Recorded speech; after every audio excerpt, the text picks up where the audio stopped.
Muy bien, voy a dejar entonces ahora a Jacqueline, que creo que tiene ahí una o dos preguntas, y después vamos con el tema. Hola, muy buenas tardes a todos.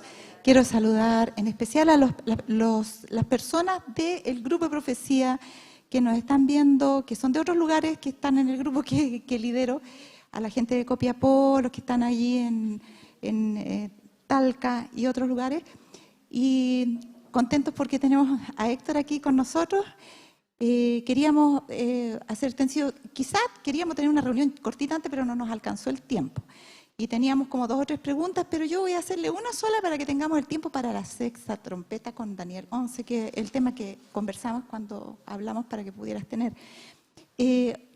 Cuando conversamos en esa ocasión, tú me dijiste, sí, hermana, ese es un tema que me interesa harto. ¿Ya? Cuando te dije, podría ser la sexta trompeta en conexión con Daniel 11. ¿Por qué te interesa, o te interesaba, o te interesa harto ese tema? El tema de, parece que tengo, ¿se escucha? ¿Sí? Ya, tengo micrófono propio. Este tema. Sí, bueno, coincidió que en el grupo de estudio me parece que les correspondía la sexta trompeta, ¿o no? No. ¿No? Ah, ya. Bueno, el hermano me propuso la sexta trompeta, pero combinado con Daniel 11. Y bueno, son 2 temas que me interesan. Yo he escrito de las dos cosas. Y bueno, aparte de interesarme, son temas en los cuales no hay una respuesta categórica de la Iglesia, porque nuestra Iglesia lleva más de 150 años estudiando Daniel y Apocalipsis, y prácticamente cada profecía de Daniel y de Apocalipsis la Iglesia tiene muy claro el significado. Sabemos qué significa cada bestia, cada sello, cada iglesia, pero en cambio de las trompetas y de Daniel 11 es como el talón de Aquiles de la iglesia. Y por eso a mí me interesan los 2 temas y he escrito de los 2 temas. Y ahora escribí un artículo en inglés que va a salir publicado en un journal en 2 partes sobre Daniel 11, donde hago un estudio literario, no teológico, sino literario, pero que es como la base para posteriormente hacer teología sobre el texto. Amén. Así que son temas que me interesan ambos. Muy bien, muchas gracias, Héctor. Y yo creo que lo que más nos interesa ahora es escuchar lo que tú tienes que decirnos sobre ese tema. Así que lo dejo directamente entonces con usted. Bueno, la hermana me decía que tratáramos de combinar las 2 cosas, la sexta trompeta del Apocalipsis con Daniel 11. Y la verdad es que sí se conectan, primero cronológicamente. Me gustaría que leyéramos en Apocalipsis capítulo 8, versículo 13. Apocalipsis 8, 13. En el capítulo 8, desde el versículo 7 al 12, tenemos las primeras 4 trompetas. Y quizá haya alguien que no sepa qué son las trompetas. Bueno, las trompetas, las 7 trompetas del Apocalipsis, es una profecía donde Dios anuncia juicios, en este caso, juicios vindicativos, juicios, una especie de castigos, ¿verdad? Plagas contra los que fueron opresores del pueblo de Dios, de la iglesia cristiana a través de la era cristiana. Como los sellos muestran el actuar del pueblo de Dios, que es perseguido, ¿verdad? Y que hay mártires, etc. Las trompetas mostrarían la otra parte, cómo Dios actúa con aquellos enemigos del pueblo de Dios. Entonces las primeras 4 trompetas, y bueno, voy a decir más o menos el consenso, porque como les digo, la iglesia no tiene una definición tajante, pero sí da libertad para que podamos proponer posturas diferentes siempre y cuando se enmarquen dentro del método historicista de interpretación profética. Y más o menos hay un consenso o una mayoría que piensa dentro de nuestra iglesia que las primeras 4 trompetas son juicios que vinieron contra el Imperio Romano y que provocaron la caída del Imperio Romano de Occidente, que fue indiscutiblemente el imperio opresor del pueblo de Dios. Nosotros sabemos que ya en los tiempos de Juan, cuando él escribió el Apocalipsis, él estaba desterrado por el Imperio Romano. Sabemos que Domiciano ya persiguió a los cristianos en su tiempo y después fue peor porque vinieron emperadores como Decio, Valeriano, Diocleciano, que intentaron exterminar el cristianismo. Pero este imperio que fue tan opresor tuvo su oportunidad. Hay una cita de Elena de White que está en estos manuscritos liberados, el tomo 1, la página 13, donde ella da un principio para entender las profecías que a mí me pareció genial. Dice que cómo entender cuando un imperio está arriba y cuando un imperio cae. Dice, bueno, un imperio, Dios pone y quita reyes. Dios permite que los imperios crezcan, pero en algún momento Dios los pone en contacto con la luz. Y de acuerdo a la respuesta que den a la luz que Dios les envía, si la respuesta es negativa, el imperio cae, y si es positiva, continúa. Entonces, cuando el Imperio Romano entró en contacto con el cristianismo, a través de Constantino y Teodosio, en vez de aceptar la luz, corrompieron la luz y crearon un sistema de cristianismo apóstata, y Roma cae como imperio cristiano, porque Teodosio en el año 380 convirtió el imperio romano pagano en un imperio romano católico romano. Así que cae como un imperio cristiano, ¿verdad? Y después que cae Roma, vienen otras 3 trompetas, porque son 7 en total, 4 contra el Imperio Romano y 3 contra Roma en esta otra manifestación religiosa, la Roma cristiana, podríamos decir, o el cristianismo apóstata. Y esas 3 trompetas están anunciadas en el capítulo 8, versículo 3. Y eso es lo que yo quiero que leamos. Apocalipsis 8, 3. ¿Me ayuda con la lectura, por favor, hermano? Miré yo y oí un ángel, ¿eso? Sí. Que volaba en medio del cielo y decía a gran voz: ay, ay, ay de los que habitan en la tierra a causa de los otros toques de trompeta que están para tocar los 3 ángeles. Ya, gracias. Bueno, acá dice que Juan, después que los 4 primeros ángeles tocaron su trompeta y vinieron juicios, calamidades contra el Imperio Romano de Occidente, ahora ya no hay un imperio romano opresor del cristianismo, pero sí el cristianismo fue perseguido por el cristianismo. O sea, en el mismo seno del cristianismo nace la apostasía, como Juan anunciaba en su primera epístola, ¿verdad?, que el anticristo saldría del seno del cristianismo, y entonces el cristianismo mayoritario persiguió al cristianismo minoritario y los declararon herejes, y se ejecutó la Inquisición, las cruzadas y otras persecuciones y matanzas, no solo en Europa, sino también en las colonias, una vez que se descubrió y conquistó el resto del mundo. Y acá aparece un ángel, dice la versión Reina Valera, en el original dice un águila, que pasó volando por el medio del cielo y gritaba ay, ay, ay, a causa de los 3 toques de trompeta que están para sonar. Es decir, cada una de las últimas 3 trompetas es un ay, la quinta, sexta y séptima. Luego viene el quinto ángel, toca su trompeta y viene una manga de langosta, el lenguaje simbólico, una manga de langosta que surge del abismo, oscurecen todo el cielo por la cantidad de langostas que son, y estas langostas son langostas, pero tienen cola de escorpión. O sea, son tan voraces como las langostas. Según los entomólogos, la langosta es el insecto que tiene dientes más duros. Puede morder cualquier cosa. No existe o sea, tiene el récord Guinness, la langosta, porque no hay otro insecto que tenga la dentadura más dura que la langosta. Entonces, la ferocidad de la langosta que come todo, ¿verdad?, pasa por un sembrado y no deja nada. El dolor que causa el escorpión cuando pincha, ¿verdad?, cuando clava, es las 2 cosas en el mismo insecto. Así que la quinta trompeta representa un ejército, porque en el Antiguo Testamento las langostas representan ejércitos. Por ejemplo, tenemos Jueces capítulo 5, que describe que los madianitas eran como una manga de langosta, ¿verdad?, que venían y arrasaban con todo y oprimían al pueblo.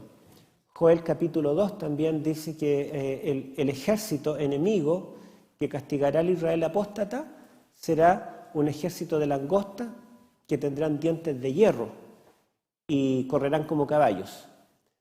Dientes de león y correrán como caballos.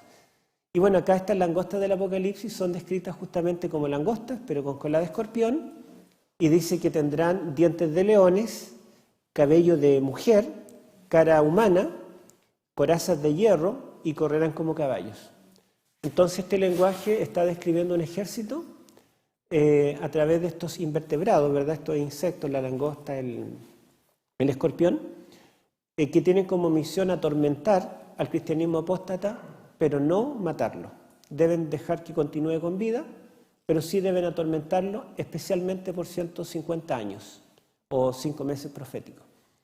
Y este ejército que atormenta al cristianismo apóstata fue la fe del Islam, los musulmanes, porque ellos se levantaron justamente en el tiempo en que el papado estaba tomando todo el poder absoluto en Europa, y si no aparece el Islam, quizá no habría quedado un remanente del cristianismo genuino en ese tiempo.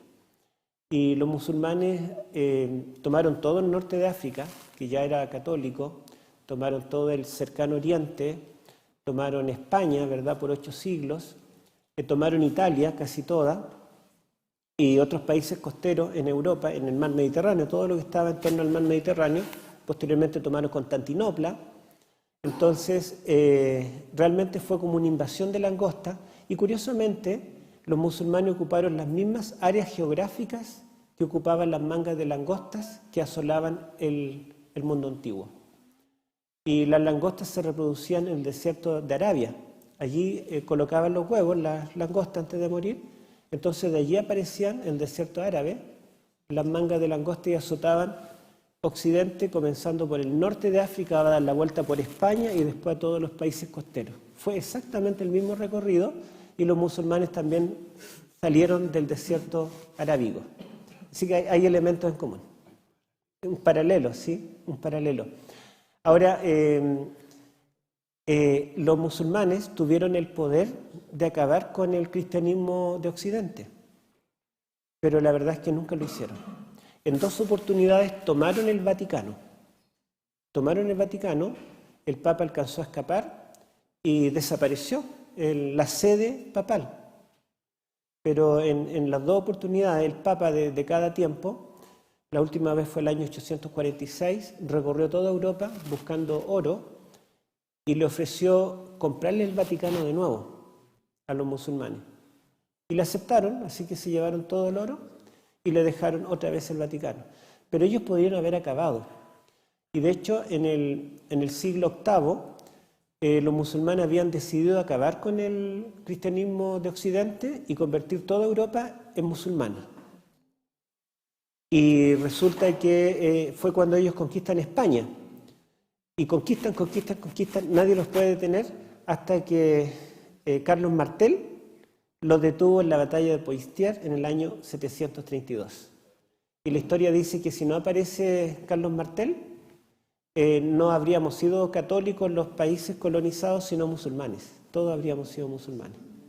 La profecía dice que ellos se les prohíbe matar, acabar con el cristianismo apóstata, pero sí deben atormentarlo durante el periodo de su autoridad. Ahora, la 6ª trompeta, que es la que tenemos que ver nosotros, está en el capítulo 9. Capítulo 9. Está a partir del versículo 13, pero sería bueno leer el 12 para que ustedes vean que el águila habla para dar comienzo a cada una de las 3 últimas trompetas. Anuncia la 5ª, ahora aparece acá para decir que viene la 6ª. A ver si alguien me ayuda con la lectura del 12. 9 ahora. 9, 12. El primer ay pasó. Tienen aún 2 ayes después de eso. Gracias, hermano. Entonces fíjense que el águila terminó la 5ª trompeta. Vuelve a hablar y dice, pasó el primer ay, pero faltan 2. O sea, esto no ha acabado, faltan 2 todavía. Y esta sexta trompeta ya no es un juicio de un ejército que debe atormentar, pero no destruir, sino que es un ejército que debe destruir. Y lo podemos leer. Leamos entonces versículos 13. Vamos a leer desde el 13 hasta el 19. A ver si alguien... Ya, por favor, 13 al 19. Dice, y el sexto ángel tocó la trompeta y oí una voz de los 4 cuernos del oro, diciendo el sexto ángel,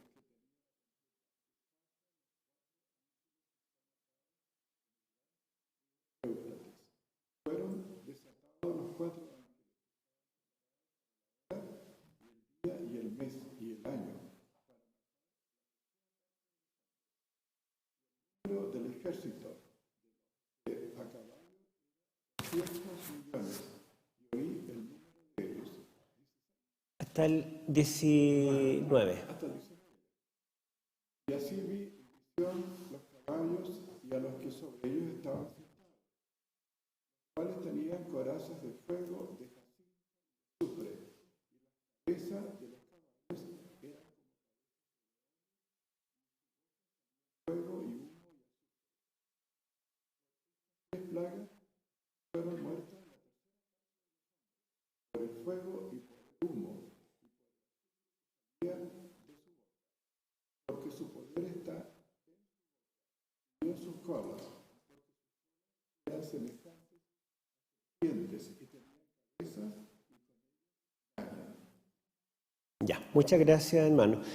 Bueno, acá dice que el sexto ángel toca la trompeta y se le ordena desatar a los 4 ángeles que estaban atados junto al gran río Éufrates. Son desatados y dice que viene un ejército innumerable y este ejército se le da la orden de matar, ¿verdad? Ellos están preparados para matar en la hora, día, mes y año señalada. Entonces acá fíjense que la orden no es atormentar. No se les prohíbe matar, al contrario, este ejército debe salir para matar. Y dice, los describe, estos caballos son como caballos, pero tienen la cabeza de león y de las bocas disparan fuego, humo y azufre. Y la cola es como de serpiente, ¿verdad? Una serpiente venenosa que al morder daña al hombre, hiere. Si la quinta trompeta son insectos, langosta con escorpión, estos son, ¿verdad?, animales vertebrados, grandes, ¿cierto? Caballo, león, serpiente.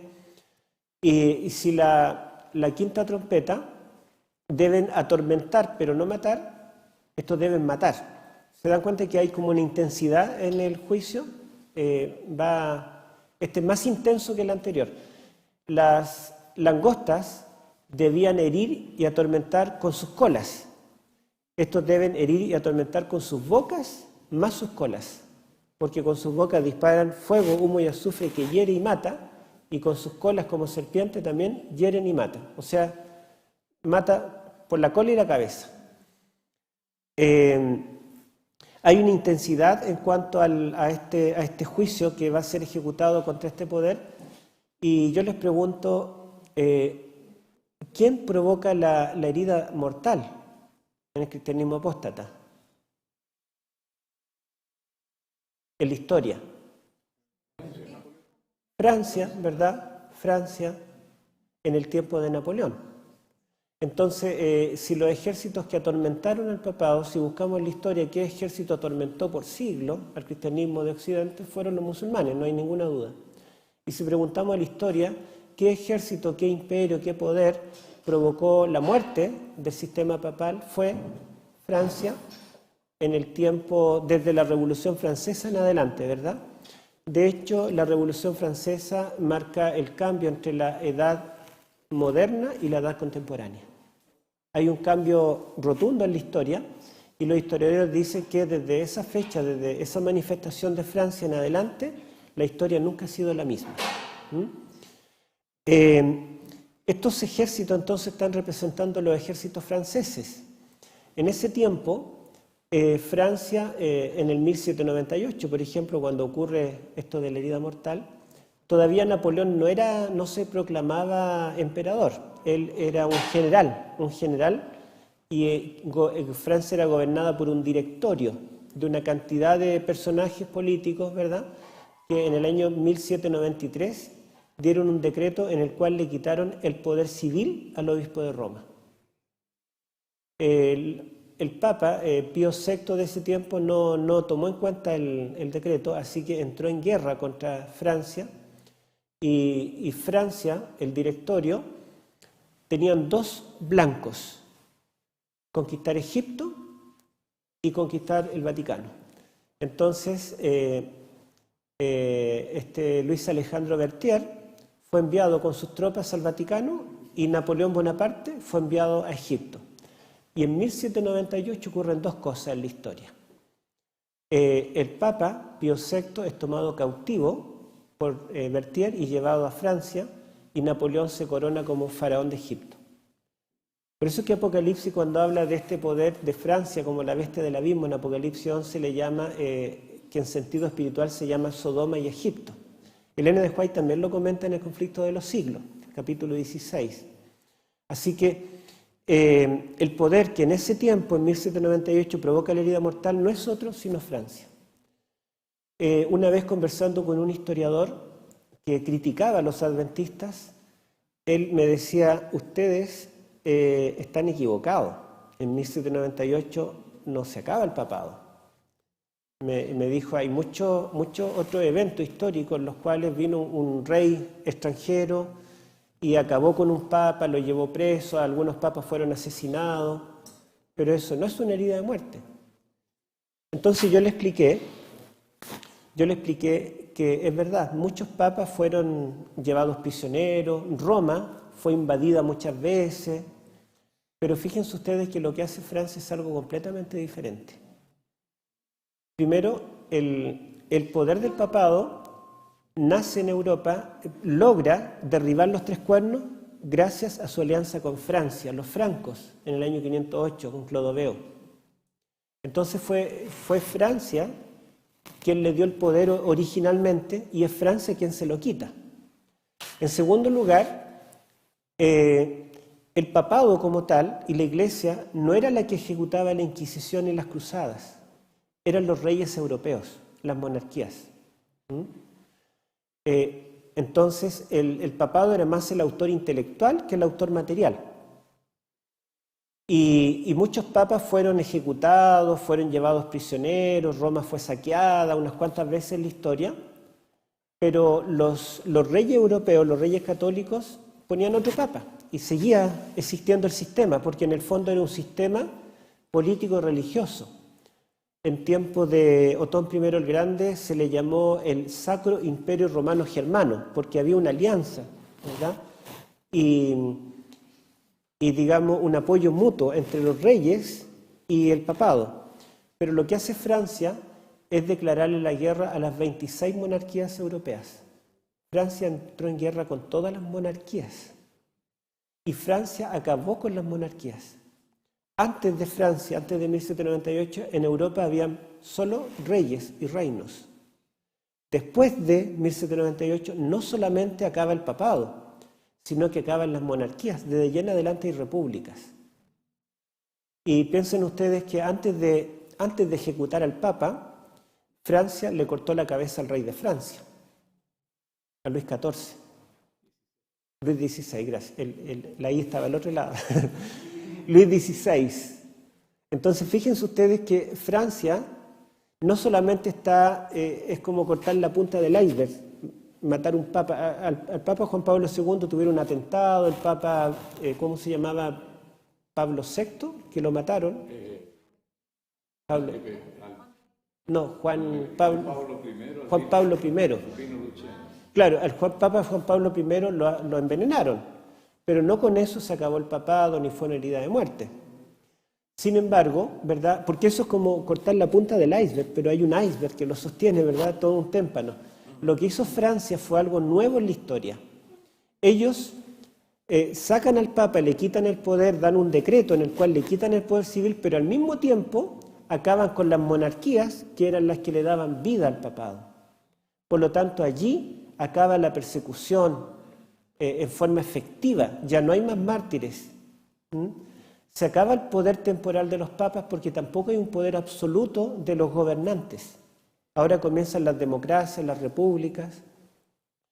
Y bueno, y eso que hace Francia en Europa, lo hace en los 5 continentes. Por ejemplo, si ustedes han leído la historia de Chile, cuando Bernardo O'Higgins tiene que enfrentar a los reyes de España, la corona española en Sudamérica, en Chile particularmente, los criollos chilenos no tienen un ejército, no tienen uniforme. ¿Y saben quién le prestó los uniformes que nosotros vemos en la Guerra del Pacífico, en otras guerras, de azul, con unas cositas rojas? Se lo prestó Napoleón. Bernardo O'Higgins le mandó un WhatsApp, fue a Francia y Napoleón le dijo, mira, esto lo usamos en la toma de la Bastilla, tienen un solo uso, te los prestamos, pero los entregas planchaditos. Les pasaron todos los trajes de los soldados franceses, los trajo O'Higgins, los vistió el ejército chileno, pelea contra la corona española y después se los devuelven. Y Estados Unidos, para independizarse de la corona de Inglaterra, ¿verdad?, de Gran Bretaña, Francia lucha, manda soldados, manda recursos económicos, o sea, Francia estuvo detrás de la independencia de casi todos los países del mundo. Francia ayudó en la India, ayudó en Australia, ayudó acá, ayudó allá, o sea, Francia cambió la historia del mundo. Por lo tanto, esto es una herida de muerte. Estos ejércitos que dice que eran 200 millones, ¿verdad?, imparables, y que matan, ¿verdad?, y por la boca, por la cola, hieren, destruyen, ¿verdad?, no hay otro reino en la historia que calce tan perfectamente con Francia. ¿Sí? De la sexta trompeta, ¿sí? Y advierto que esto es mi interpretación, porque la Iglesia, como les digo, no tiene una postura definida, así que ustedes no están obligados a pensar igual que yo. Pero es lo que yo veo que calza con la historia y con el texto. Ahora, ¿qué evidencia nosotros tenemos en el texto de que estos son los protagonistas de la historia, del cumplimiento de la sexta trompeta? La sexta trompeta comienza en el versículo 13, cuando dice que son soltados los 4 ángeles que están en torno al gran río Éufrates. Yo les pregunto, ¿qué simboliza el Éufrates en la Biblia? Claro, el río Éufrates fue secado cuando Babilonia cayó, ¿verdad? Fue la estrategia de Ciro. Y el Éufrates, cuando se mencionan los profetas del Antiguo Testamento, el Éufrates pasa a ser una toponimia de Babilonia. Es como que hablemos del Nilo y pensamos en Egipto. El Amazonas pensamos en Brasil. Entonces el Éufrates pensamos en Babilonia. Y saben que es interesante que el Éufrates aparece solo 2 veces en el Nuevo Testamento. Y las 2 veces se le llama el gran río Éufrates. Son las mismas palabras en griego, el gran río Éufrates. Aparece en la sexta trompeta y en la sexta copa.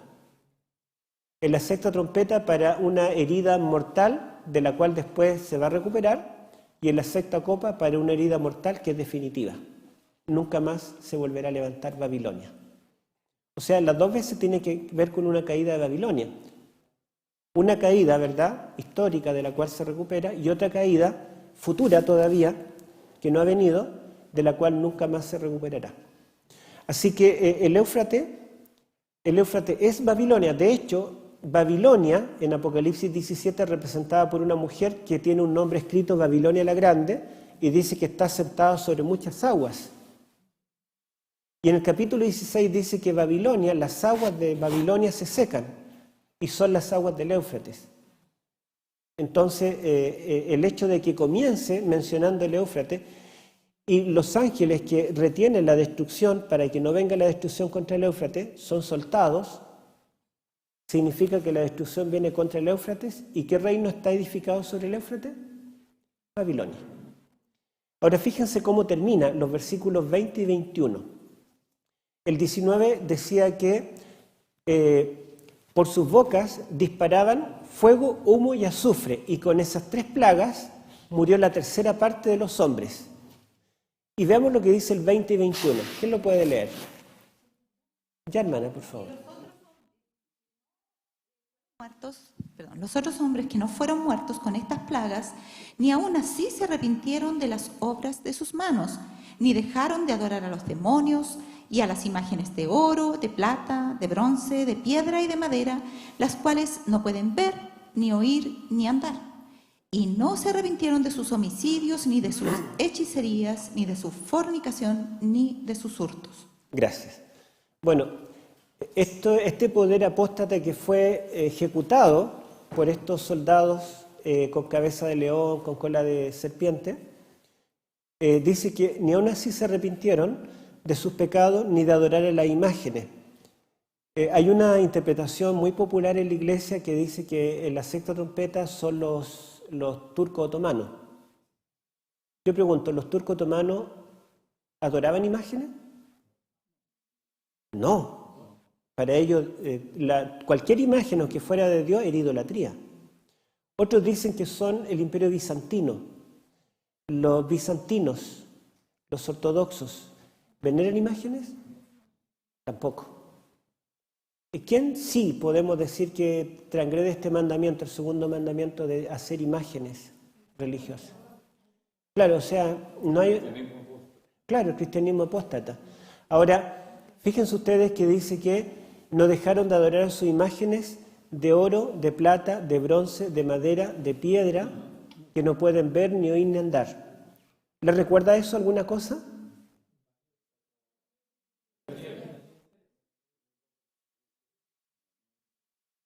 Bueno, en Daniel 2 tenemos una imagen que tiene oro, plata, bronce, hierro y barro con hierro. Pero en el capítulo 5 nosotros tenemos que Babilonia cayó exactamente la noche cuando Belsasar hizo adorar con los vasos de Jehová imágenes de oro, de plata, de bronce, de madera, de piedra que no pueden ver, ni oír, ni andar. Esta trompeta está citando a la caída de la Babilonia histórica. Entonces, si está citando la caída de la Babilonia histórica, es que aquí estamos hablando de la caída de la Babilonia simbólica. ¿Se dan cuenta? Busquémoslo. Daniel capítulo 5, versículo 4 y 23. Fíjense que estos 2 versículos hacen lo que se llama una estructura en anillo. Están al comienzo y al final del relato. Están destacando, ese fue el pecado. Babilonia no cayó porque fue más débil militarmente, porque la estrategia de ellos no era tan buena, porque Ciro tenía mucho poder, porque el Éufrates tenía ciertas condiciones. Babilonia cayó por su idolatría, por adorar imágenes de oro, plata, etcétera, etcétera, con los vasos de Jehová. ¿Qué dice el 4? A ver, por este lado. ¿Quién podría leer acá, por favor? Bebieron vino y alabaron a los dioses de oro, plata. Ya. Y el 23, a ver, ¿quién va a leer el 23?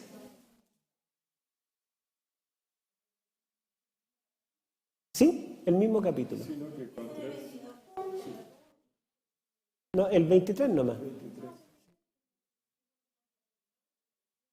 Te has ensoberbecido, hiciste traer ante ti los vasos de su casa, y tú y tus grandes, tus mujeres y tus concubinas bebisteis vino de ellos. Además, diste alabanza a dioses de plata y oro, de bronce, de hierro, de madera y de piedra, que ni ven, ni oyen, ni saben. Pero nunca honraste al Dios que en tu mano está tu vida y de quien son todos tus caminos. Ya, muchas gracias. Se dan cuenta que están los mismos metales en el mismo orden de más valioso, menos valioso, y están los mismos 3 elementos que no pueden ver, ni oír, ni andar. Entonces, aquí claramente en la sexta trompeta está citando la caída de la Babilonia histórica. Por lo tanto, en esta trompeta hay alusión a Babilonia al comienzo y al final, ¿verdad? En el verso 13 y en los versos 20 y 21. Entonces no hay ninguna duda de que aquí está hablando de la Babilonia simbólica. Y Apocalipsis 17 nos dice con detalle quién es Babilonia. Es la gran ciudad que está sentada sobre 7 montes y nos dice varias otras características que calzan solamente con el cristianismo apóstata. Entonces, cualquiera de las otras alternativas, que la sexta trompeta simboliza a los musulmanes, simboliza a los bizantinos, o simboliza, bueno, hay otras interpretaciones también, algunas para el futuro, no calzan con el lenguaje de Apocalipsis, de la sexta trompeta, y con las alusiones que hace del Antiguo Testamento. Está aludiendo a textos que tienen que ver con esto. Ahora, ¿sí? En ese momento no, porque era el catolicismo el que imperaba allí en Europa. Los protestantes estaban siendo perseguidos todavía. Después de 1798, y cuando ya no hay persecución, no hay supremacía papal, allí ya podemos incluir en Babilonia al protestantismo apóstata.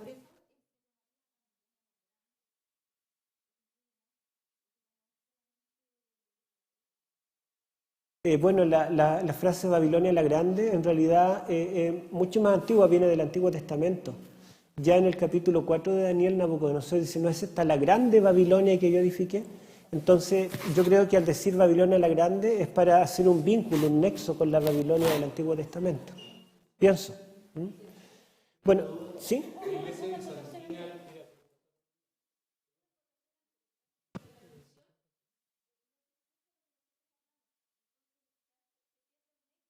Ah. El micrófono. Le presto el mío, ¿no? Ahí hay uno. No, todavía. ¿Sí? Cuando me canse yo le hago una señal. Mi duda es, ¿la iglesia bizantina es apóstata también o no? Bueno, el cristianismo ortodoxo, ¿verdad?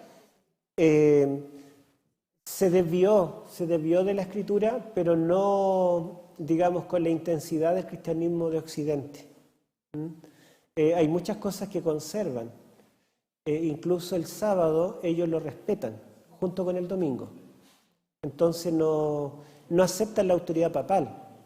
Ellos no creen que haya una cabeza humana como única cabeza de la iglesia, sino que Cristo es la cabeza. Tienen patriarcas, pero no tienen el poder del Papa. Entonces tienen varias cosas que son muy parecidas al protestantismo. Yo quería mencionarles que, el pastor mencionó al doctor Willenchea, que fue también mi profesor y muy admirado en el área profética. Resulta que él me hizo una materia a mí en la UAP, cuando yo estaba haciendo la maestría, pero tomé las materias doctorales también de ese tiempo, y entonces la materia doctoral, él se hizo amigo mío, y para mí era un gran honor ser amigo del doctor Willenchea. Y una vez me invitó a caminar, caminamos como media hora, y me empezó a interrogar, y me dijo, ¿has publicado algo? Yo le dije, sí, he publicado de Eclesiastés, del Cantar de los Cantares, de Job, de Proverbios. Ah, no me interesa, me dijo. ¿Has publicado de profecías? Yo le dije, bueno, quise publicar de las trompetas, pero le dije, la verdad es que no me tomaron en cuenta, porque como no digo lo mismo que dicen todos, me dijo, quiero leerlo. Así que yo se lo pasé, y saben que él lo leyó todo, y yo tengo la copia. Le pasé una hoja, digamos, el artículo impreso. Él lo marcó por todos lados, le puso anotaciones, se inspiró. Me dijo, yo creo que esto es la interpretación correcta. Yo pensaba distinto, me dijo, pero me cambio a esta interpretación. Me dijo, publiquemos algo junto de las trompetas. Y bueno, en ese tiempo yo estaba trabajando para la asociación y era tan, digamos, tan intenso el trabajo práctico, pastoral, que no había opción de publicar. Así que nunca publicamos, pero dentro de las cosas que él me llamó la atención, me dijo, mira, fíjate que hay una diferencia cada vez que menciona los metales. Comparemos el 4 con el 23. Esto me lo hizo saber él, esto lo notó él. Daniel 5, 4 y 23. Claro, fíjense. Sí, miren, véanlo. Por ahí teníamos ahí tenemos el 4. Miren, el 4, a ver dónde está. 5, 4. 5, 4 primero. Ahí, miren. Oro, plata, bronce, hierro, madera y piedra. Y miren, veamos la otra, el 23. Los invierte. ¿Dónde está? Plata y oro. Me dice, lo invirtió, puso la plata primero que el oro, porque esa noche Medo-Persia se transforma en el imperio, y Medo-Persia era representado por la plata en Daniel 2. El oro, que era Babilonia, pasa a segundo plano. Yo le dije, claro, yo no noté eso. Me dijo, viste, te hice un aporte.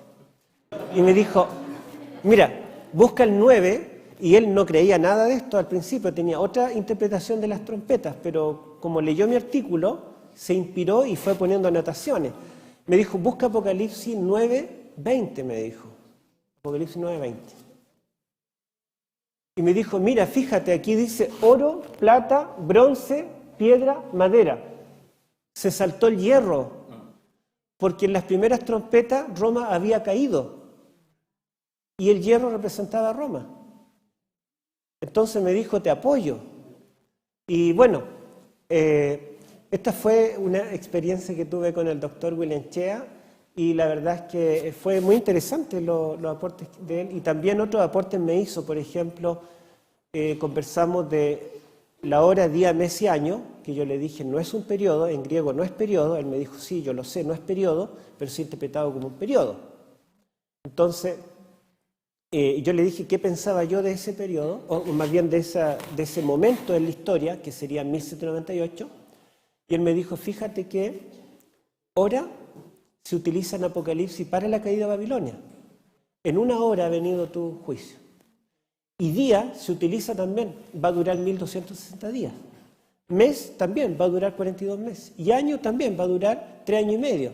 Entonces me dice, quizás esté marcando todos los periodos que anuncian que tienen un plazo de término. Bueno, y otras cosas más que conversábamos, y él se inspiró, como les digo, tuvo muchas ideas y me anotó en todos los márgenes ahí cosas que se le venían a la cabeza súper interesantes. Pero eso sería la sexta cabeza. Estas cosas personales no, pero los datos necesarios para interpretar cada capítulo sí. Creo que interpreto cada capítulo de Daniel y de Apocalipsis con todo lo necesario para que quede claro, ¿sí? Para que lo podamos enseñar también a otros. ¿Sí?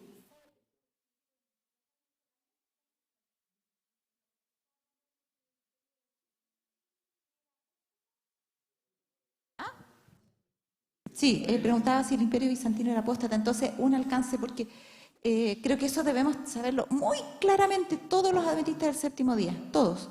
Hay una cita de la Rápida Nigera el 19 de enero de 1905, en el párrafo 22, que dice, Dios no nos está dando un mensaje nuevo. Hemos de proclamar el mensaje que en 1843 y 1844, o sea, primero y segundo ángel, nos separó de las otras iglesias. Entonces, ahora todas las iglesias son apóstatas, excepto, digamos, apóstatas como iglesia, no los miembros en particular de esas iglesias, apóstatas en el sentido de que no tienen ahora, no son los depositarios de la verdad de Dios completa, como Dios la está revelando. Sí, en particular porque en esa fecha en Norteamérica protestantes rechazaron el mensaje de Miller. Entonces fueron apóstatas por rechazar, tuvieron la opción, ¿verdad?, de aceptar este mensaje o rechazarlo. Pero como dice también nuestra hermana Jacqueline, aunque las iglesias como tal, ¿verdad?, son apóstatas, los miembros individuales, hay mucho pueblo de Dios allí, porque Apocalipsis mismo dice que debemos predicar, salir de Babilonia, pueblo mío. Entonces hay un pueblo de Dios en el mundo evangélico, en los testigos de Jehová, los antitrinitarios, los musulmanes, etcétera, etcétera, que van a conocer la verdad plena en algún momento. Y si no la han conocido es porque no hemos estado predicando. Así que tenemos que salir a predicar. Bueno, ¿y qué tienen en común esto? Bueno, la sexta trompeta, ¿dónde termina? ¿Dónde termina? Fíjense ustedes que en nuestras Biblias, en el capítulo 9, 21, se da término a la sexta trompeta, y viene el capítulo 10, el ángel con el librito, y viene el capítulo 11, los dos testigos, pero en realidad todo esto es parte de la sexta trompeta. Fíjense lo que dice el capítulo 11, versículo 14. 11, 14.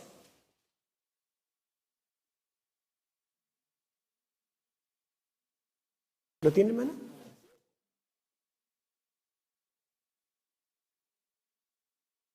Sí, el segundo ay pasó. He aquí, el tercer ay viene pronto. Gracias. O sea, el águila viene a avisar que aquí termina la sexta trompeta. Porque se acuerdan que las últimas tres, cada una es un ay. La quinta trompeta termina y el águila dice, terminó la quinta, ¿verdad? El primer ay, pero faltan dos ayes. La sexta trompeta termina recién en el 11-14. Y aquí dice el águila, el segundo ay pasó, falta el tercero. Inmediatamente en el 11-15 dice que el séptimo ángel tocó su trompeta. Por lo tanto, hay tres eventos que ocurren en la sexta trompeta. El primero está en el capítulo 9, 13 al 21, que sería la herida de muerte. El segundo es el surgimiento del remanente final. ¿En qué tiempo? Si la sexta trompeta comienza en 1798, el remanente tendría que levantarse después de 1798, ¿verdad? Eso está en el capítulo 10. Y el capítulo 11 habla de dos testigos que durante los 1260 años habían testificado vestidos de cilicio. Al final de ese periodo fueron asesinados, pero resucitaron para liderar al remanente que está surgiendo en ese tiempo. Entonces, hay tres eventos que ocurren después de 1798 dentro de la sexta trompeta. Todos tienen su clímax en ese periodo, después de 1798. La herida de muerte, surgimiento del remanente y resurrección de los dos testigos que liderarán al remanente para cumplir su misión. La caída del papado y el término de la opresión y de la Inquisición y de la imposición de una religión y de la persecución a los disidentes dio la libertad suficiente al resto del cristianismo para que surgiera el remanente final. Por otro lado, también el que la Biblia, que estuvo prohibida, estuvo en latín, fue quemada en la Revolución Francesa, una vez que los testigos, el Antiguo y Nuevo Testamento, resucitan y nacen las misiones hacia el resto del mundo, nace la sociedad bíblica, gracias a la imprenta y a otros medios, la Biblia se traduce, se imprime en todos los idiomas, hizo que la Biblia pudiera estar accesible para todos este movimiento que estaba surgiendo, y la Biblia se transformó en el guía de este remanente que surgía en 1798 en adelante. Los dos testigos del Antiguo y el Nuevo Testamento, sí. Entonces todo esto es parte de la sexta trompeta. Ahora, la pregunta es, si comienza la sexta en 1798, la pregunta es ¿cuándo termina? Y la respuesta está en el capítulo 10. Me parece que el versículo 5. Ahí dice cuándo terminará la sexta trompeta. A ver, vamos a buscarlo. Sería versículo 5. A ver, sí, el 7 en forma más específica. Pero quizás leemos el 6 y el 7 para tener un poquito de contexto. A ver, ¿quién quiere leer? Allí, por favor. ¿Allí? ¿Ella? ¿Sí? 6 y 7, ¿cierto? Sí. Y juró por el que vive por los siglos de los siglos, que creó el cielo y las cosas que están en él, y la tierra y las cosas que están en ella, y el mar y las cosas que están en él, que el tiempo no sería más, sino que en los días de la voz del séptimo ángel, cuando él comience a tocar la trompeta, el misterio de Dios se consumará, como él lo anunció a sus siervos los profetas. Gracias. Entonces, allí, este ser glorioso, ¿verdad? Su rostro como el sol, levanta su mano al cielo y jura por el que vive por los siglos de los siglos que el tiempo, y la palabra aquí es la palabra cronos, que se refiere a un periodo. El periodo profético termina, ¿verdad? Y dice que en los días de la voz del séptimo ángel, cuando él comience a tocar su trompeta, el misterio de Dios se consumará. Y si ustedes buscan en una concordancia misterio, el misterio de Dios es el Evangelio, la predicación del Evangelio. Pablo habla mucho en Efesios, en Romanos, del misterio, que es el plan de salvación, ¿verdad? Este misterio que comenzó a ser predicado allí en el Edén, con el protoevangelio. Pero Cuando termine de predicarse el Evangelio, es decir, cuando acabe el tiempo de gracia, terminará la sexta trompeta. Y allí comenzará a ser tocada la séptima trompeta. En otras palabras, la sexta trompeta comienza en 1798 y termina cuando se acaba el tiempo de gracia, cuando Cristo sale del lugar santísimo, ¿verdad? ¿Sí, hermano?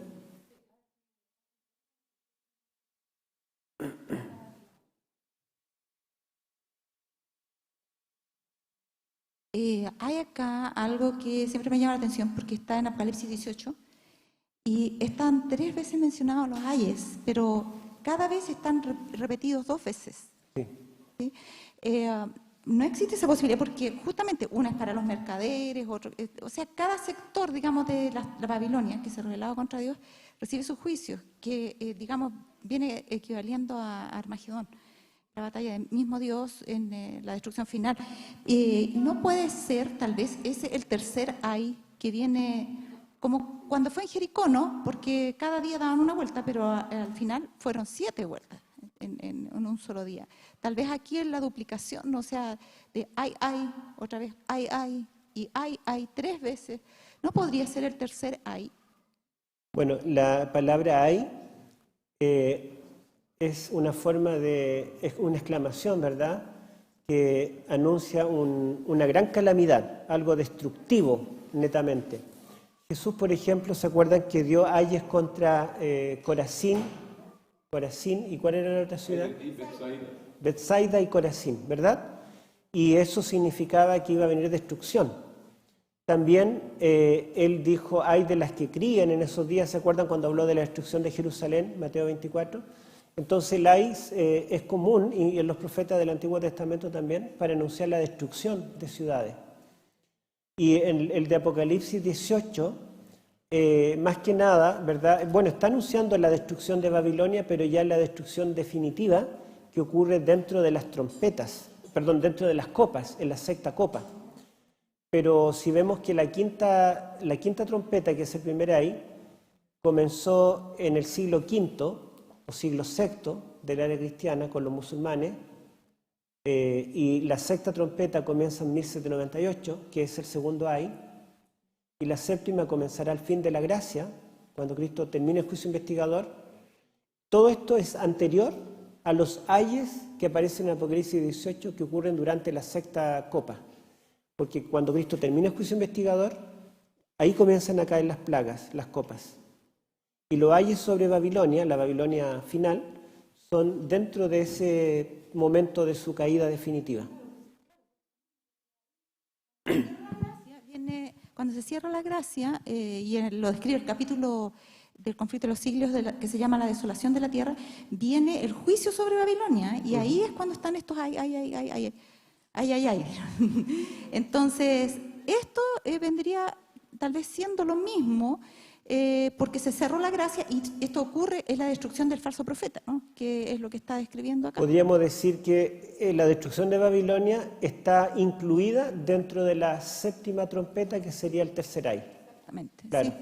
Pero sí que la séptima trompeta es mucho más amplio. Incluye la caída de Babilonia, la destrucción de las 2 bestias, el milenio, la destrucción de Satanás y la tierra nueva. Todo eso está en la séptima trompeta. Ahora, la sexta trompeta, en estricto rigor, que es lo que vamos a relacionar con Daniel 11, comienza en 1798 y termina cuando acaba la gracia. Y ese es el plazo que tiene el remanente que surge en la sexta trompeta para dar a conocer el mensaje que debe dar a toda nación, tribu, lengua y pueblo. Ese es el plazo que tenemos. Ya nos queda poco, porque comenzó en 1798, ¿verdad? Y termina cuando acabe la gracia, que no sabemos la fecha. Ahora, Daniel 11, si vamos a Daniel 11, obviamente no vamos a ver todo el capítulo 11 porque no se podría, pero allí en Daniel 11, miren, yo les digo las divisiones, por lo menos las que yo creo, porque también aquí no hay unanimidad en todo. El capítulo 11 describe al imperio medo-persa en el versículo 2. Describe al imperio griego en los versículos 3 al 15. Describe al imperio romano en los versículos 16 al 30 y describe al cristianismo apóstata desde el 31 al 45. Y termina con el reino eterno de Miguel del capítulo 12, 1 al 3. Esa es la división. Medo-Persia, Grecia, Roma imperial, Roma cristiana y el reino de Miguel. El reino de Miguel no solamente viene a gobernar sobre los que estemos con vida, sino también los que duermen en el polvo se levantarán y vivirán por la eternidad. ¿Sí?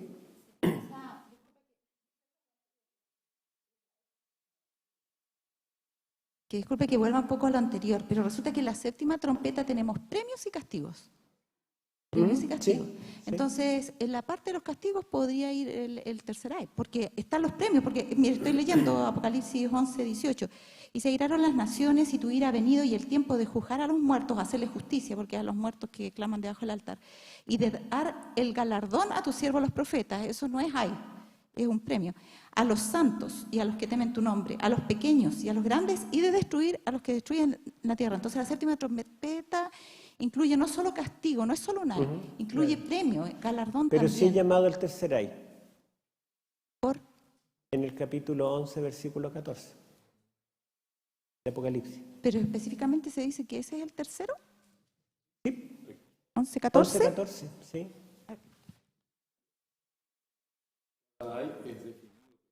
Pero Claro. es que en el 11-14 dice el segundo ay pasó y aquí viene el tercer ay.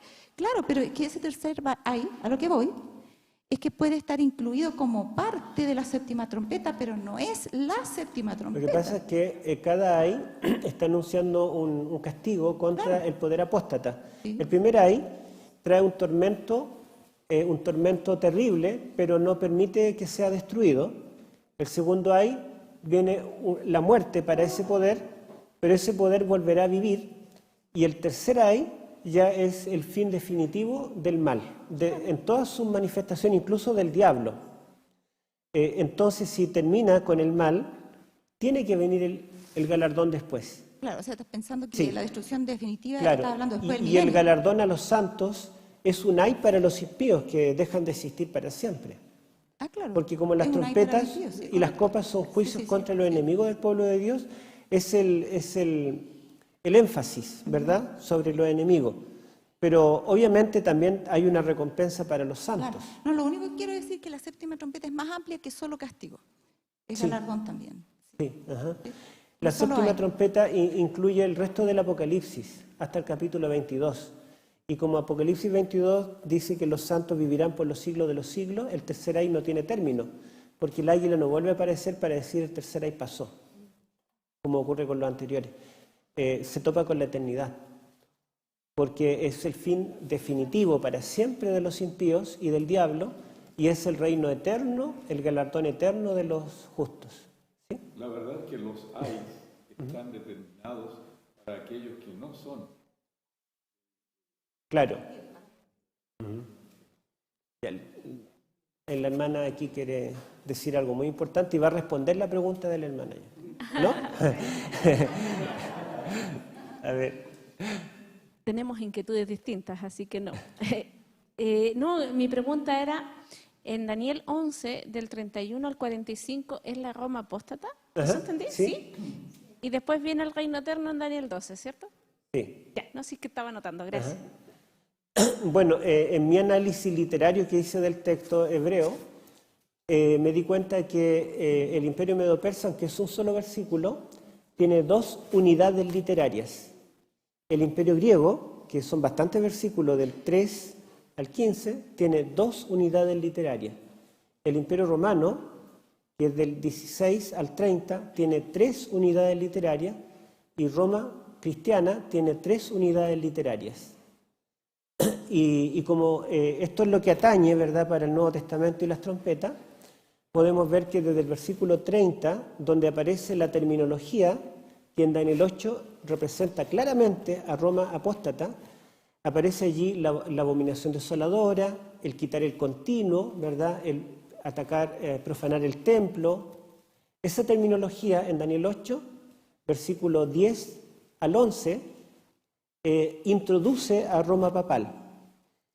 Y en el 1130 se repite esa terminología introduciendo nuevamente a Roma papal.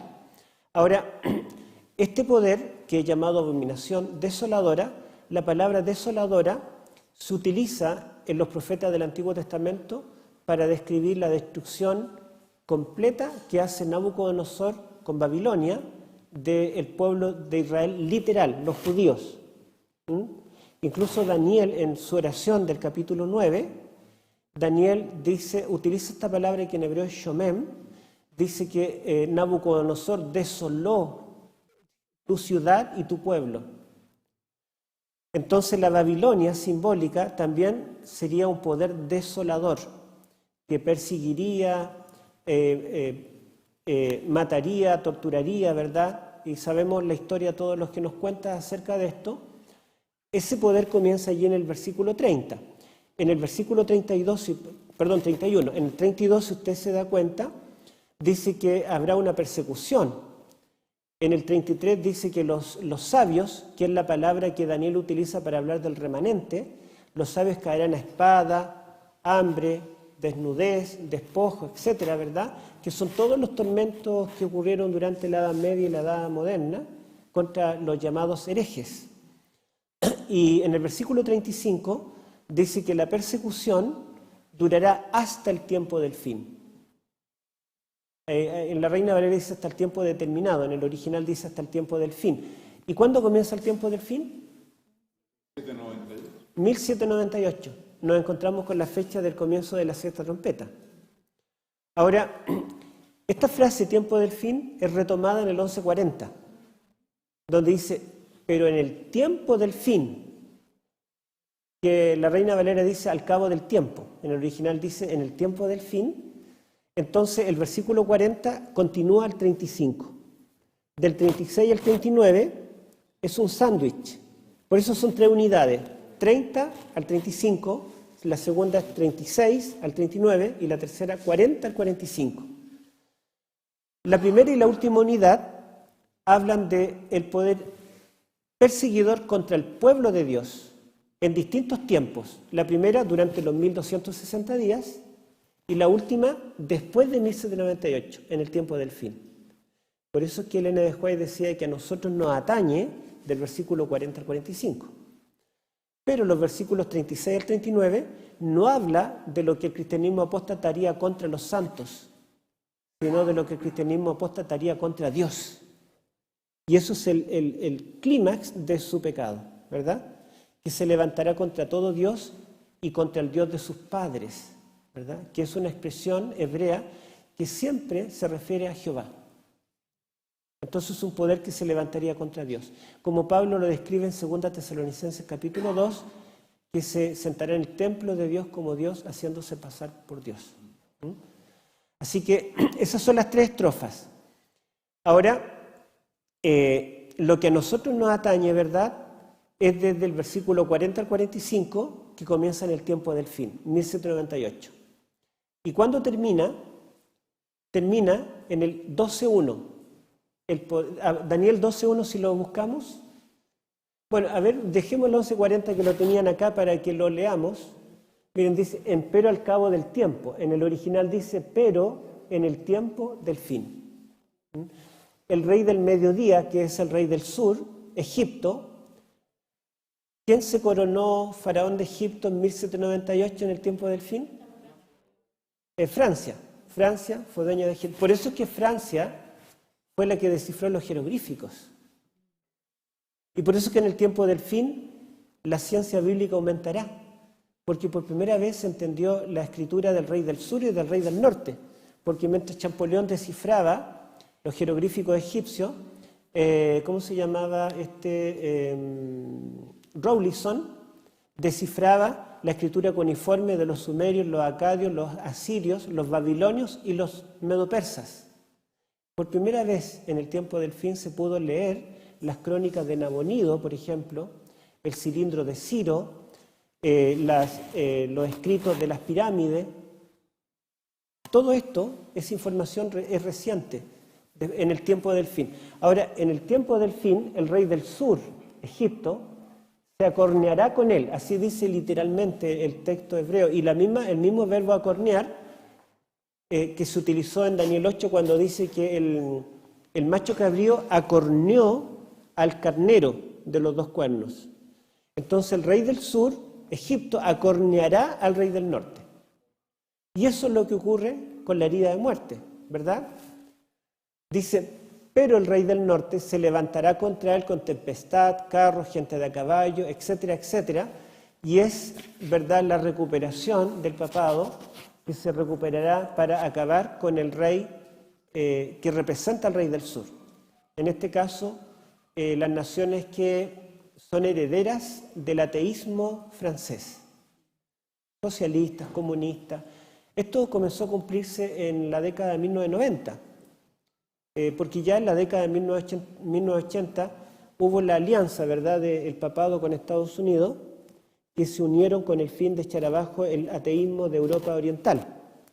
Y fue como un efecto dominó, cayeron los muros de Berlín, nadie lo podía creer.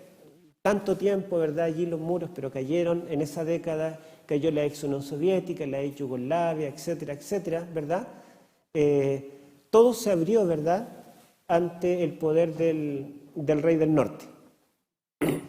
Y en el capítulo 12.1, que yo quería mostrar ahora, el capítulo 12.1 se muestra cuándo se le pone fin a este poder del rey del norte, en su manifestación del tiempo del fin. En aquel tiempo se levantará Miguel. Ellen G. White, en el libro primero escrito, página 36, dice, aquel tiempo cuando se levanta Miguel, ¿usted lo recuerda? ¿Qué momento es? Claro, exacto. Ellen G. White dice que ese momento cuando se levanta Miguel es cuando acaba el tiempo de gracia. Y hay otra cita de primero escrito donde dice que Miguel se levantará cuando sea tocada la séptima trompeta.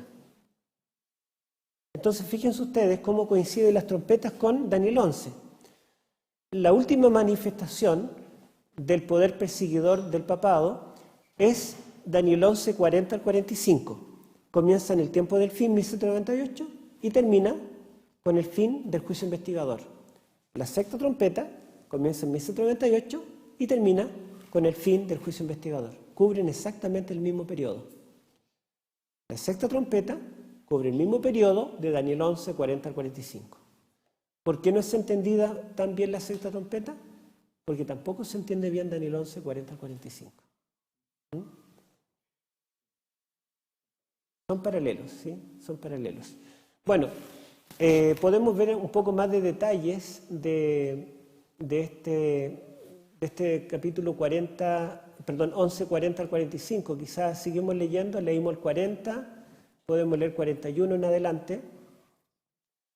Y vendrá a la tierra gloriosa, se refiere a la Palestina, muchas provincias caerán, mas estas se escaparán de su mano, Edom, Moab y lo primero de los hijos de Amón. Quizá antes de explicar esto, debo explicar un poquito más por qué el rey del norte, por qué el rey del sur y por qué decimos que Babilonia es Egipto. Quizá alguno no lo sepa, ¿sí? Ahora sí. Mi pregunta es si estos reyes del norte y reyes del sur vienen con reinos, ¿cierto? Pero si hay una línea de que el rey del norte siempre fue este imperio y después otro, significa que ellos seguían cierta línea, ¿no? O sea, de pensamiento o de forma de liderar, igual que los reyes del reino del sur, como el liberalismo y, no sé, una... Sí. ¿Sí? Sí, hay una ideología detrás de estos reyes del norte y del sur. Bueno, ¿quién es el rey del norte históricamente en el Antiguo Testamento y quién es el rey del sur para después tratar de entenderlo en el tiempo nuestro, ¿verdad? El rey del norte, y este norte y sur, porque el norte y el sur es relativo. Por ejemplo, para nosotros el norte, estamos en Santiago, el norte sería la quinta región, la cuarta región, pero por ejemplo alguien de La Serena, la quinta región es el sur, ¿verdad? Igual que cuando yo viví en Argentina y decían, ¿a dónde está hacia la cordillera? Entonces yo decía, la cordillera, a ver, está ¿a qué lado? Está al lado, desde Argentina estaría al lado, al poniente. Pero yo llegaba a Santiago y me decían, está hacia la cordillera. Y yo decía, al oriente. ¿verdad? Entonces la cordillera va a estar al oriente o al poniente de acuerdo a qué lado estemos. Y lo mismo, el norte y el sur. Pero ¿cuál es el norte y cuál es el sur? ¿Cuál es el punto que debemos tomarlo como, digamos, el dato bíblico para saber el norte y el sur de ese punto específico? El punto es Palestina, la Tierra Santa, ¿verdad? Y Jerusalén en particular. El norte, hacia el norte, siempre hubo un imperio dominante en distintos tiempos. En los tiempos que interesan al reino de Judá fue Babilonia y Medo-Persia posteriormente. Ahora Babilonia es más característico como el típico rey del norte invasivo porque fue un reino, digamos, cruel, destruyó Jerusalén, destruyeron el santuario, acabaron con el pueblo judío, con la monarquía. Los medo-persas fueron del norte, pero fueron benéficos porque restauraron el templo, restauraron la ciudad, etc. Dejaron libre al pueblo. ¿Y quién es el reino del sur para los judíos del tiempo de Daniel? ¿Qué imperio dominante había al sur? Egipto. Y Egipto también pasó por distintos periodos, pero siempre se llamó Egipto. Entonces el rey del norte es Babilonia, el rey del sur es Egipto. Estos imperios tienen algo en común. Los dos quieren dominar el mundo. En realidad no se conforman con ser uno de los dos, sino quieren ser el único. Y eso pasa ahora. Egipto y Babilonia eran dos culturas paganas, politeístas, pero ideológicamente eran muy diferentes. La religión de ambos era muy diferente, porque en Babilonia se enfatizaba la trascendencia de los dioses. En Egipto se enfatizaba la inmanencia de los dioses. ¿Qué significa esto? Por ejemplo, en Babilonia, como dice Daniel capítulo 2, cuando vienen los sabios, el rey le dice, adivinen que soñé. Ellos le dicen, mira, esto lo saben solo los dioses, pero su morada no es con la carne, ellos están allá. Entonces, para los babilonios, los dioses no estaban al acceso, no eran accesibles para los mortales, digamos. Los dioses estaban en otra esfera. Y los templos de los dioses egipcios eran gigantes y la estatua del dios estaba en el último piso. Arriba estaba su santuario. En cambio, en Egipto, los dioses eran cercanos, inmanentes. Y los dioses en realidad era todo lo que podía servirme para mi interés humano. Por ejemplo, el Nilo era un dios. Pero como el agua, un río, sí, era un dios. Era un dios porque me daba beneficio, regaba las cosechas. El Nilo me servía de agua potable. En fin, o sea, el Nilo servía de navegación, para comercio, etc. Entonces era su dios, porque le daba un beneficio material. Fíjense ustedes que, por ejemplo, en Egipto el sol era un dios, Ra. En Babilonia, Shamash, el sol, también era un dios. ¿Pero por qué era dios en ambas partes? Porque en Babilonia el sol estaba muy lejos, era inalcanzable. Y tenía la característica de un dios que estaba allá arriba. En Egipto el sol era un dios porque podían sentir los rayos. Era algo que ellos podían experimentar. Y el sol permitía que maduraran las cosechas y le diera los granos. Así que el mismo elemento era adorado allá por su trascendencia, acá por su inmanencia. Por lo tanto, los egipcios eran una religión que decía ver para creer. Yo adoro a todo aquello que me traiga un beneficio material. Si el Nilo me trae un beneficio material, si el sol me da cosechas, si el buey me da carne, me da lana, me da leche, cuero, etc., entonces yo voy a adorar un buey también. ¿Se dan cuenta? En Babilonia no. Y esa cultura material se ve reflejada en Faraón. Fíjense que cuando viene Moisés y le habla de Jehová, el Creador, alguien que está más allá de la naturaleza, más allá de la creación, Faraón dice, ¿quién es Jehová para que yo crea en él? O sea, claro, no hay nada material de él, entonces no creo. Entonces viene Moisés y tira la vara y se convierte en serpiente. Y cualquier mortal, como nosotros, habría dicho, ¡oh, un milagro! pero él dijo, esto tiene que tener una explicación racional. No, tiene que haber un truco. Traigan los magos. Y lo pudieron hacer también. Ah, no. No existe. Es un truco. Todo tiene una explicación racional. Y luego vienen las plagas y él llama a los magos. Hagan piojo también ustedes. A ver, ¿podemos hacerlo? Ah, no, no creo. ¿Se dan cuenta? Porque la mentalidad de ellos es una mentalidad racional y materialista. En cambio, la mentalidad babilónica es mucho más supersticiosa. Ellos tenían altares para todos los dioses. Tenían como 300 y tantos templos en Babilonia, en la ciudad de Babilonia. Bab-Ilú, Babilonia, en el idioma acádico, significa la puerta de los dioses. Así que era todo religión. Acá era religión, pero religión como un medio político, social, económico, ¿verdad? Y esas dos ideologías existen hoy y se le llaman Daniel, el rey del norte y el rey del sur. ¿Sí?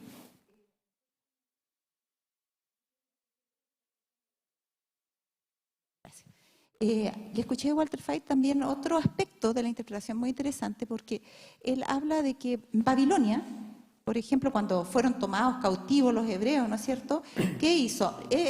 Babilonia los forzó en cierta forma a adoptar su estilo de vida, sus creencias, les cambió los nombres que llevaban el apellido del nombre de su Dios, les hizo comer lo que ellos comían, bueno, aunque ellos por supuesto comieron otra cosa, los hizo adorar la imagen. Entonces ellos querían imponer su religión, Babilonia. Era en ese sentido, era muy dominante en el sentido religioso.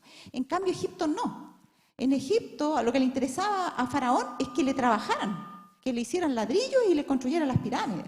Entonces, por supuesto, él no quería que se fueran, le daba lo mismo que Dios adoraran con tal de que los sirvieran e hicieran lo que tenían que hacer. Entonces ahí se ve la diferencia de cómo Babilonia va a tener una persecución religiosa, de más carácter religioso hacia los que también, ¿no es cierto?, creen en Dios y tienen religión.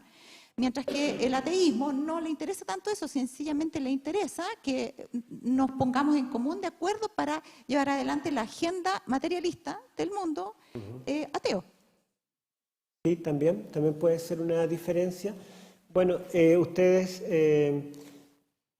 la ideología religiosa babilónica la heredaron los persas.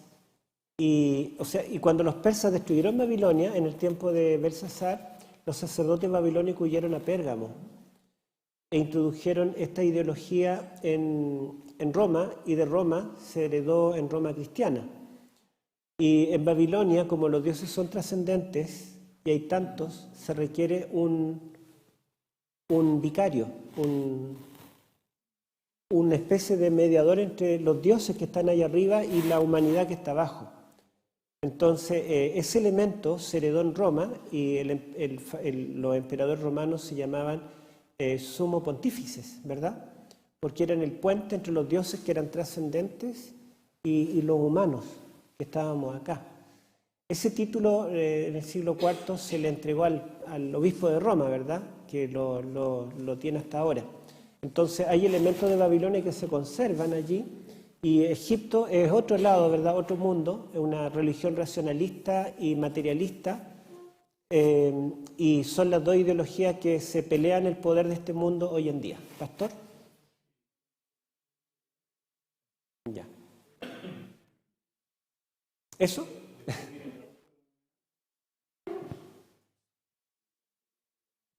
Ya, redondeamos, ¿sí? Una última pregunta. Dijiste que el rey del sur era en este caso Egipto, el rey del norte Babilonia. Sí. ¿Qué paralelo tendríamos con los tiempos actuales? Ya. Bueno, los paralelos son en que si nosotros vemos el cristianismo apóstata medieval, habían muchas divinidades, había un dios principal y muchas divinidades patronas, como en Babilonia, habían dioses patronos de distintos oficios y también de distintas localidades. En el fondo ellos creían en un dios principal, que era Marduk, y le llamaban Bel, que significa Señor. Sin embargo, había muchos dioses que eran como ayudantes de ese dios. Eso se ve reflejado en la Edad Media. que está Dios, pero está la Virgen, los santos, Dios, santos patronos y todo eso. Esa religiosidad, el poder de pontífice del Papa también, ¿verdad? Por la trascendencia de Dios.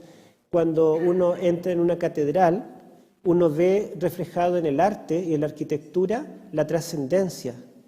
Por ejemplo, uno entra y se siente pequeño, mira hacia arriba. ¿No les pasa? Uno no ve la iglesia como algo a nivel de uno, sino que mira para arriba, y cuando va a una imagen, se han dado cuenta que siempre está en un pedestal y la imagen está hacia arriba. Generalmente alcanzamos los pies, pero no es una imagen que yo la pueda ver a mi altura y yo me imagino a Cristo a mi altura, es cercano, sino que heredó ese sentido trascendentalista de la religión babilónica. Ahora, el lujo de la religión que existía en Babilonia, el oro, ¿verdad?, la arquitectura. Babilonia era una maravilla arquitectónica. Todo eso lo heredó también el cristianismo apóstata. Por otro lado, ¿verdad?, Egipto, que era una religión materialista y que no creía en lo trascendente, descartaba los milagros. Fíjense que Faraón no creía. Eran milagros evidentes, pero él no creía, endurecía su corazón. Eso es lo que se ve en Francia. Rechazan absolutamente los milagros, la Biblia, la inspiración, y a todo se le busca una explicación racionalista.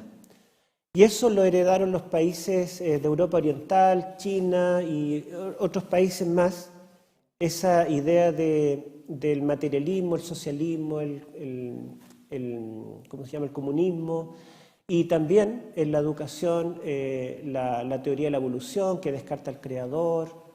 En la teología, por ejemplo, el método histórico crítico, que descarta los milagros, lo sobrenatural. Yo una vez me metí en una página de Facebook de un grupo de eruditos judíos, católicos y protestantes que eran histórico-críticos. Y la verdad es que me dolió cómo se reían de Jesús, se reían de la Biblia, se reían de todo. Entonces yo comencé a defender, y uno de ahí dijo, yo una vez escuché un video de este tipo, y este cree en los milagros, cree que Dios es el creador. Y me hicieron bullying entre todos, porque yo creía en los milagros y creía en el creador. Para ellos yo era como un niño que cree en el viejito pascuero. Son teólogos, son gente religiosa, pero descartan todo lo sobrenatural de la Biblia. Entonces eso representa al rey del sur. Esas dos ideologías están en pugna. Y Daniel 11 nos dice que finalmente ganará el rey del norte. El rey del norte gana, ¿sí? Y cuando gane, tendrá un grupo que se opone a él, que es el monte glorioso y santo, el remanente final. Entonces dice que usará todo su poder para exterminar este grupo. Y cuando intente hacerlo, en aquel momento se levantará Miguel y nos va a salvar. O sea, esta historia termina con un final feliz. Eso es lo bueno. Y nosotros somos parte de ese final feliz. Bueno, vamos a poner término porque para dejar lugar a la sociedad de jóvenes.